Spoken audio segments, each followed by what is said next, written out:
It's about to be popping right now. Y'all feeling good? Put a hand up right now if y'all ready to have a good time tonight. Hey, and just wave. Just wave.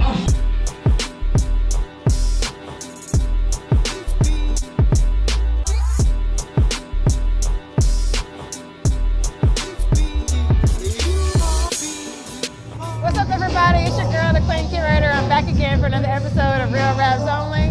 Sitting here with himself, Yamazawa. How are you? Good, I'm good. How are you? Oh my gosh, I'm great. I can't believe I'm sitting here with you right now. Whatever. You are serious. Whatever. You are, first of all, I'm very proud. Thank you. I think what you're doing is an amazing thing. It's hip hop. It's beautiful. You know, I'm all about hip hop. I heard that you were a poet first. So tell me how the poet became the hip hop star. I think visibly it's like that, right? It looks like that because that's what I gotten to know as social media started to grow. That's how my career was unfolding, was as a poet. And I do make a living from poetry. I've been doing that for about 5-6 years now. Okay, that's dope. I come straight out of the Durham, North Carolina, Southern, regional, and national poetry community. So I'm real well versed in those communities. But, you know, I started out as an MC, as a kid, as most of us do. Most poets, 12, 11, 12, 13, and then 13, 14, 15, 16, I was like, I'm the one. You know, that's where I was at. And, you know, I would record out here and I would, you know, just try to make it happen. But at that time, it was like 2007. Soulja Boy had just started to blow up. Yeah. Hip hop like really just took a weird turn at the time. And then I just fell into this world of poetry. But the thing is, people don't really realize that poetry is a form of the element. Yeah. You know what I mean? Yeah, And that's why I think it's so lost. So the lyricism. For sure. Because they're not really writing anymore. Right. They're And even beyond technicality, even just the spirit and the heart of a poet and what a poet should be in a community. Sort of, you know, every community needs a police officer, it needs lawyers, it needs doctors, and every community needs a poet. Yeah. And it needs a rapper. Yeah. And you know, and so I try my best to carry that with me, and you know, and not even intentionally. I think I just naturally learn so much from the poetry community. As a human, as an artist, that I've been able to carry over into the music, and I think people have been able to appreciate that as well. All I really know is that all I want to be is a young gentleman with a smile in my teeth. Never about the future, never about the team. Carolina kicks, Carolina dreams. Born in November, all I'm gonna bring heartbreak, fall in love is all I'm gonna need. All I really know is that all I will achieve could be gone with that click bang onomatopoeia. always want to be in the arts and culture in this, or did you want to be doing something else? I think so. I think I was one of those kids that just always loved expressing myself.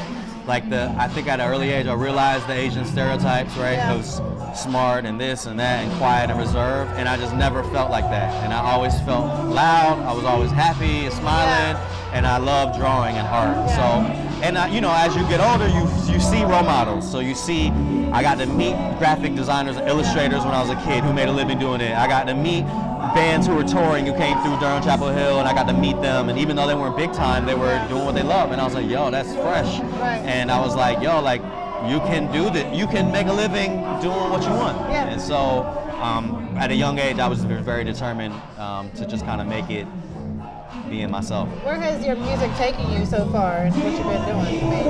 I know you've been traveling a little bit, right? Yeah. So I have been traveling a lot for poetry. Yeah. For so long, which is really, really cool. I think I got to a place where I realized internationally there's a language barrier, there's a cap to sort of where you can go with your career in poetry because no one knows what's going to happen with poetry in the market. And so that's when I sort of actively was like, I would love to be able to write music that people in Japan and all over the world could fall in love with.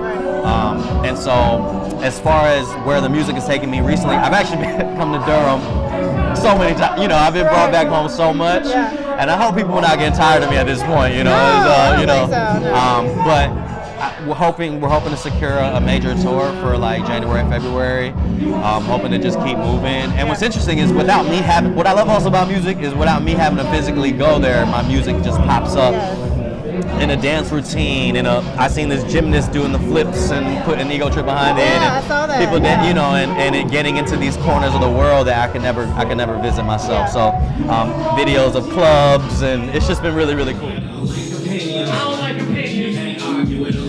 argue with them. You don't like religion. You don't like religion. Try altruism. Stop ego tripping. Country to the ends, man, egotism. Writing letters to my wallet, I got a seat on the finish. Trump bump to the beat, got you in fetal position. They call me cocky, but I'm confident. We know the difference. Hey. As far as the barriers of your race and the stereotypes that different people may say, you know, he's not black, how is he a hip hop artist? Like what kind of things have you dealt with a lot of that, or how do you deal with it if you not have dealt with a lot of it? Well, you know, I've been dealing with it since I was 7, 8, however young. Whenever you first started to develop a consciousness around your identity, I realized that. So as a kid, I've been dealing with this shit. So as a kid, I had to ask myself these questions, these difficult questions of like, who am I? Am I really who I am? And it took me a long time to have to find that out. Right. And so at this point, I think the answer is there in my heart. It's like, you know, I'm just being who I am. Right, and you can. I think that anyone who actually cares enough to know whether I'm actually being who I am or not would take the time to just sort of investigate. Yeah. Even loosely, I think you'd be able to tell that Right. I come into this culture with respect, with dignity for my life and for the lives of others and all the people around me. And it's also apparent, I think, visually in my videos. I try my best to include sort of the worlds that Yes, you're accept very me. I will say you are very inclusive. And, it's appreciated because some people think that hip hop looks or is for a certain type of people.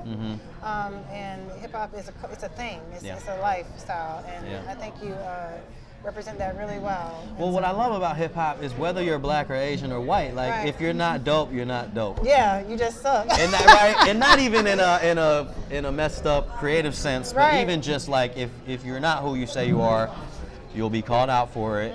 You won't move anybody. Yeah, absolutely. And sort of this culture is based on like just merit. You know, if you look someone in the eye and you are who you say you are, and you're fresh, then you're fresh. You're good. I'm the truth, man, you looking real false. Whenever I hit the booth, come out to an applause. If I'm talking to my crew, you heard us on the draw. I ain't talking to you, stop eavesdropping the ball. I be rocking with y'all, I be off of the wall. Pitbull off the leash, I keep locking my jaws. See a cop at the mall, see a cop at the fall. Peter picking a fight, I can see the biking in y'all. You know, like I said, I've been chasing this since I was a kid. And so I've got a deep relationship with what fulfills me. And what fulfills me is, I guess, any sense of growth. Yeah. And then like as I was transitioning into hip hop and I was thinking about my career and I'm reaching my mid-20s and I'm like, yo, like what am I really gonna do this? You know, and artists deal with this every day, every moment. Like, well, am I really gonna do this? In certain moments you have validation, but I came across a quote that says, "Success is the fruit of a seed you lovingly planted."